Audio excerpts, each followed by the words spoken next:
David Holmes walked out of the public defender's office with nothing but a laptop and a cell phone. 16 months later, his firm has 150 clients, a full team, and $0 in debt. Welcome to the Lawyer Millionaire Podcast, the show where law firm owners learn to build wealth, scale their firms, and design the life of freedom they deserve. Hosted by Darren Wars, business and wealth advisor for law firm owners and author of The Lawyer Millionaire, this podcast delivers the strategies and inspiration you need to break free from the grind and become the financial success you envision. Let's dive in. All right, we're here with David Holmes and excited to talk with David about launching his law firm here recently in the last couple of years. Welcome to the show, David. Thanks, Darren. I appreciate you having me on. All right, and welcome you, the listener, back to the Lawyer Millionaire Podcast. I'm your host, Darren Wirtz. All right, David, so take us back to late 2024. You'd been a public defender. What was the moment or conversation that made you realize it was time to hang your own shingle? Yeah, so I think one of the big motivating factors was when I joined the public defender's office back in 2022. We had 8 full-time attorneys. Our caseloads were manageable by public defender standards. They were anywhere from around 150 to 175. And in December of 24, we had 3 attorneys, and my caseload was hovering around probably 300 at all times. And I just kind of kept looking at myself, and I was just asking, I kept asking, what am I still doing here? Why am I still here doing the same thing with twice the caseload and none of the benefits? And I had some really fantastic mentors along the way, and I decided that, if not now, when? And so once I kind of had established that and realized that, I felt comfortable enough with my skill set to go out on my own, it was just a matter of taking the leap, and that's what I did. And it was probably one of the best decisions I've ever made. Congratulations. And we're going to talk all about this, but you've had some incredible success and incredible growth very quickly, which I want to learn all about. Let's talk about those early days. You launched your business, as I understand it, in January of 2025. In those first 90 days, what surprised you the most? I think what surprised me was the business aspect of things and how I could utilize technology to fulfill the roles that I had lost out on in being at a public defender job.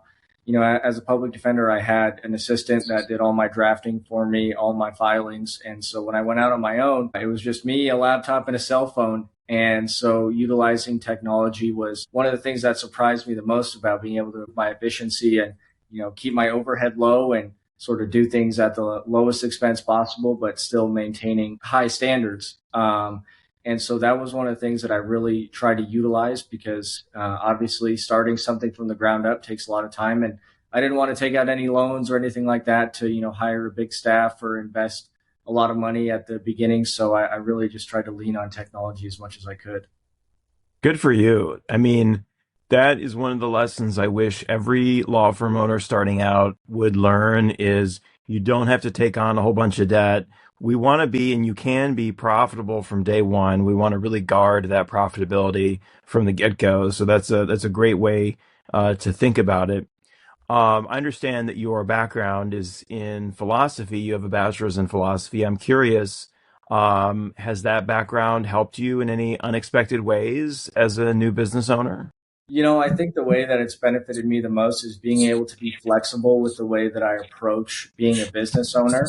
I'm very open to learning. Obviously, before starting my own business, I had 0 experience in running a business. I went straight from high school to college to law school. And so being a public defender was really my first true job. And so after that, I think in starting my business and being able to be flexible and sort of have that critical thinking really actually served me well because I was open to learning from anyone and everyone that had suggestions. I was on Reddit. I was joining, law firm boot camps.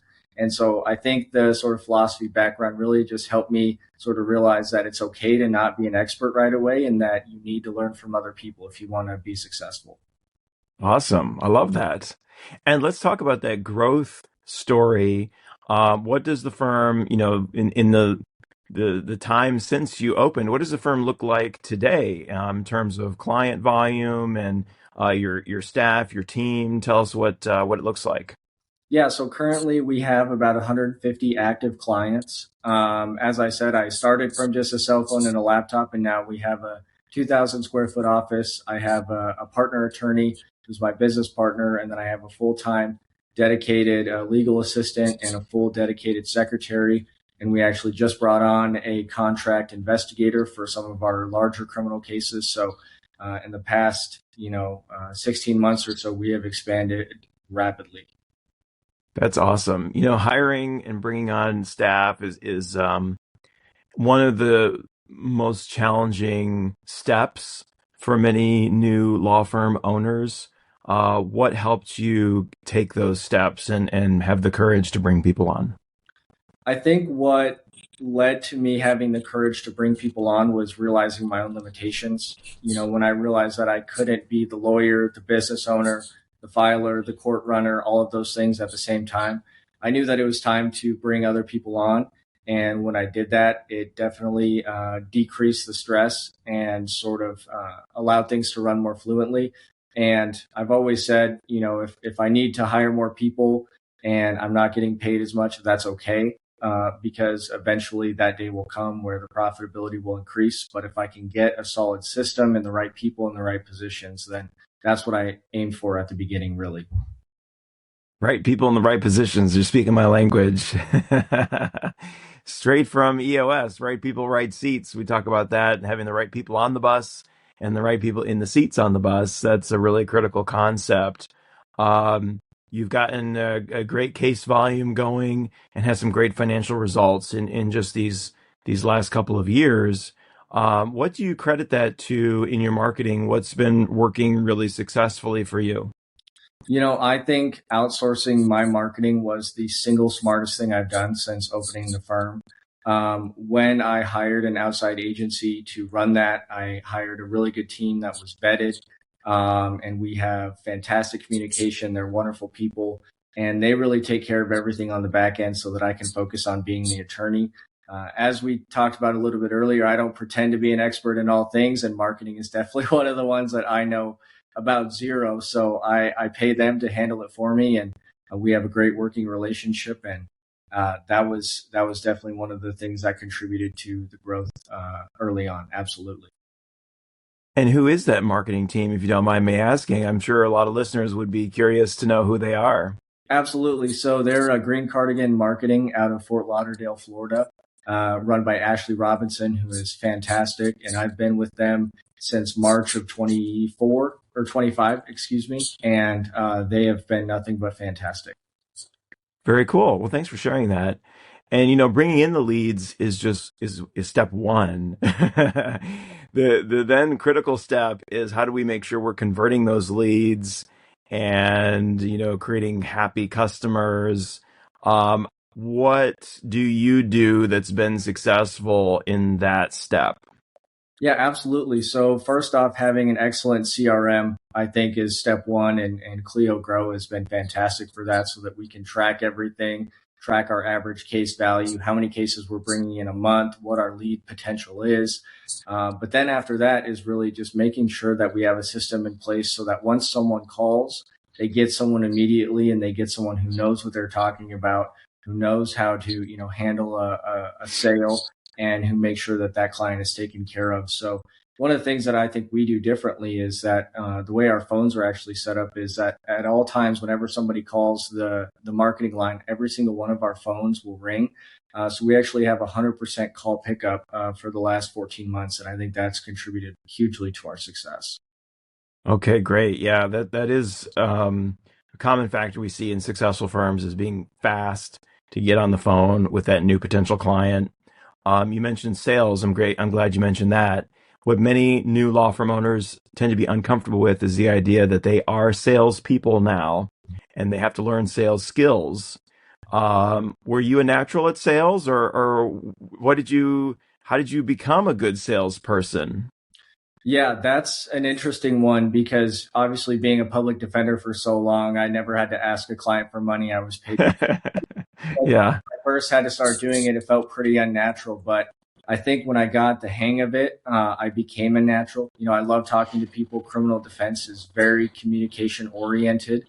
And so once I really kind of got down what my value was and determined, how I could present that to clients, I think it became second nature. And now rather than it being, something that I am scared of, I actually look forward to it. That's great. Yeah. Was there any training that you did for sales, or you just kind of learned by experience? I definitely learned by experience, but I definitely am a practitioner of Chris Voss's method. I read in my spare time, and so I'm familiar with the Black Swan Group and his negotiation books, and so I've kind of picked up some tidbits from those as well. Okay, okay. Very cool. Um, what do you what are some of the common objections that you face and how you've learned to deal with those? I think one of the most common objections is one, price, but two is, why do I even need an attorney? Mm, The way that, mm, I always go through those is, well, you're paying us not only for our time, but you're paying us for our expertise.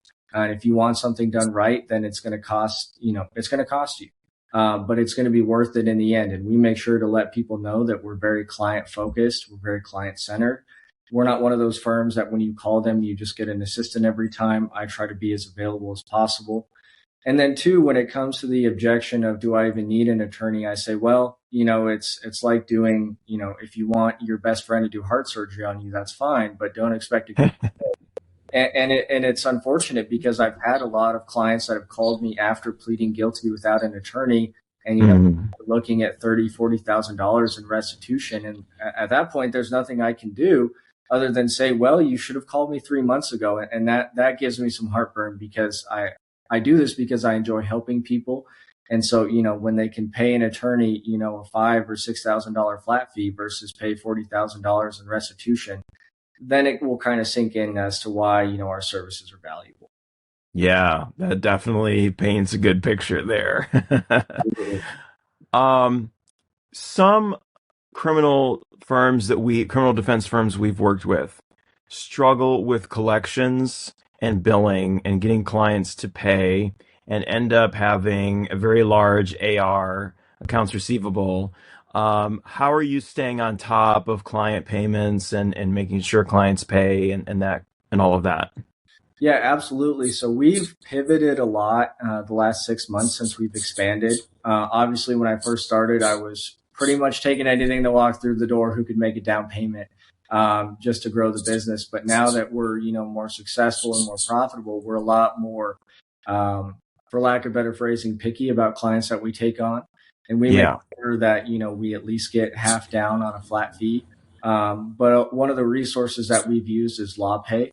And LawPay has been very helpful for people who, they might not be able to afford a $10,000 flat fee, but, if they can break it out into monthly installments where we get paid right away, that's been really helpful for a lot of my clients. And then just making sure that we send out automated bills.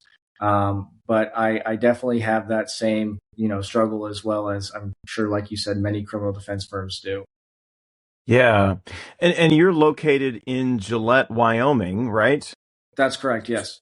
Which is not a very dense urban market, which maybe that's part of your secret to success is you're in kind of a market where you can really become a well-known name easily. Do you feel like that's the case for you? Absolutely. I think a lot of my success is attributed to sort of the first movers advantage, if you will.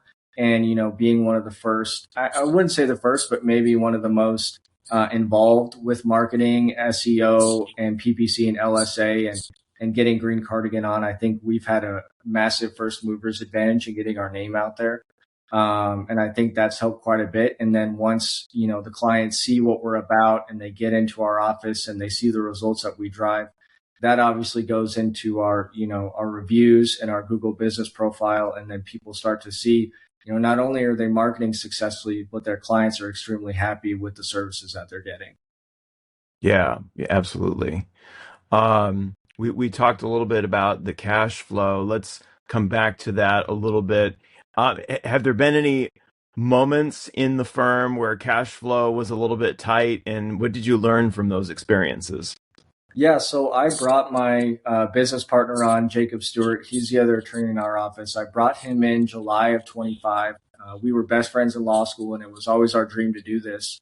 And that first month that he came on, I think we actually lost $20 to $40,000. Uh, Walking by the street of the courthouse, and I thought, did I just make my best friend go lose a job and then join a failing firm? Like, did I? And there was a serious gut check moment there for about 2 weeks where I was like, did I make the wrong choice? My Hmm.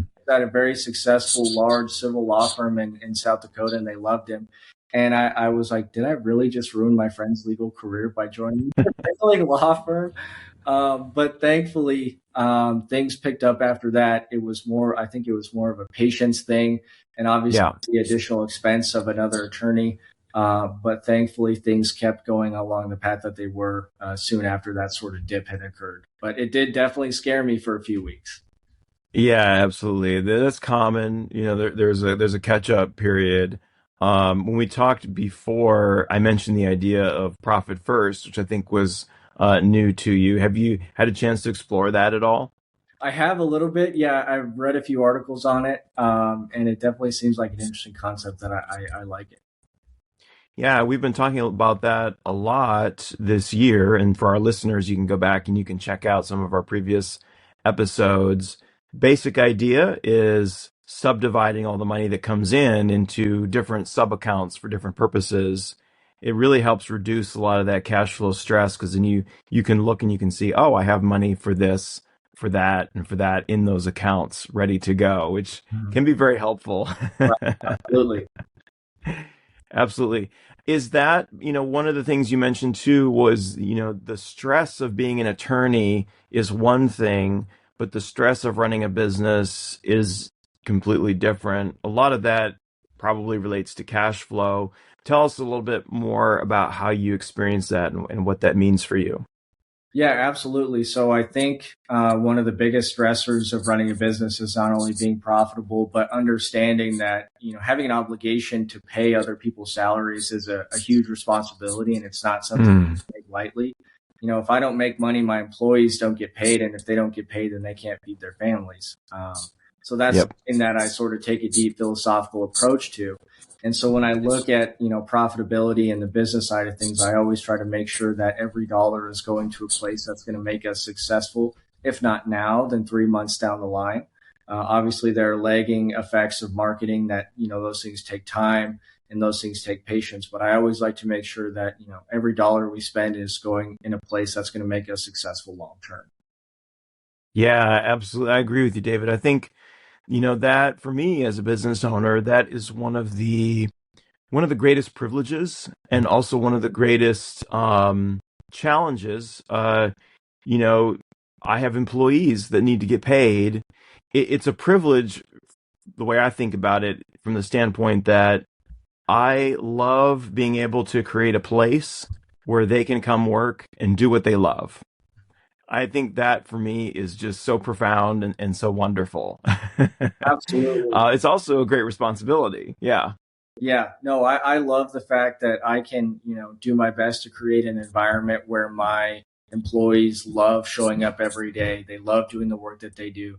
But as you said, it's also the fact of I have to make sure that not only do they enjoy what they do, but that they're getting paid for it. And so it's definitely something that I make sure to take very seriously because I would rather not pay myself than not pay them. That's kind of how I look at it as a business owner because at the end of the day, if we're not successful, I view that as my responsibility. And so I always like to make sure that they're taken care of. Absolutely. In your marketing efforts, where do referrals fit into the equation? Do you get a lot of business from referrals, either from from other attorneys or previous clients? Yeah, absolutely. So I think that's one of the benefits of having been a public defender so long is I was used to being in court 5 to 6 times every day. So I got very familiar with law enforcement around town, the civil attorneys, court staff, court security, and we get a lot of referrals from people that are involved support system simply because they know who I am and they know the quality of work that our firm produces. And so I think Yeah. a huge thing is word of mouth, especially like you said, in a more rural blue collar community, that's Hmm. trusting of, word of mouth. That's a huge thing for our business. What mix of new business would you say, what percentage is referrals and word of mouth versus digital? I would say it's probably 60 to 70% digital and then 30 to 40% word of mouth. Okay. Okay, cool. Yeah, that's kind of what we see pretty often. I imagine that I think you'll see this. Your referrals will continue to be a pretty significant portion of your new client mix for sure. That's pretty natural. Great. Well, David, where do you see the firm 5 years from now? Where are you trying to go with all this? As you grow, you will eventually become the bottleneck. What does the long-term vision look like? I think the long term vision looks like probably not expanding too much. I don't have any plans of opening secondary offices, but my plan is to get my office secretary fully paralegal certified, which she's in the process of doing, making sure that all my employees are trained to the max. And then really just ensuring that, Jake and I are the best attorneys that we can be and sort of making sure that we limit our caseload so that we're not stretching ourselves too far and not being able to provide, the best services that we know that we can. So really, I think right now the plan is to continue just growing in terms of our skills and seeing how far that can take us and then kind of going from there. If you could sit down with David from January 2025, what's one thing you'd want him to know? That it's going to be okay and that you didn't just ruin your life. I know that my wife, she trusts me obviously, but she was quite concerned, that I was leaving, a guaranteed salaried, 401k position to go do something that had zero guarantees. Yeah. I know that definitely, had an effect on me in terms of wanting to be successful. But I would just tell that person that it's going to be all right. You're a good lawyer. That's what matters. And it'll all work itself out as long as you keep doing the right thing. Love that. And one last question for you, David. What is something you're reading right now that you're really enjoying, or something that you read perhaps recently that really had a big impact for you? Oh, that's a good question. I recently just read The 5 a.m. Club by Robin Sharma. It's pretty Okay. popular. And I think that kind of changed the way that I think about my daily routines. Obviously, being an attorney, I'm very busy, I'm very stressed. And so I think the 5 a.m. Club actually has some really good insights as to how to kind of deal with that and make sure that you're, keeping up with your mental health and physical health practices and sort of maintaining those areas as well. So definitely that was a fun read. Great. Yeah. Well, go check out the 5 a.m. Club. We'll make sure we link that in the show notes. Well, David, it's been great having you on the show. Anything else you want to tell our audience, or you can let us know where our audience can find you as well? Yeah, absolutely. So our website is holmeslawteam.com. That's probably the easiest place to find us. And that links to all of our websites, all of our socials. And I'm just glad to have this opportunity. So thank you.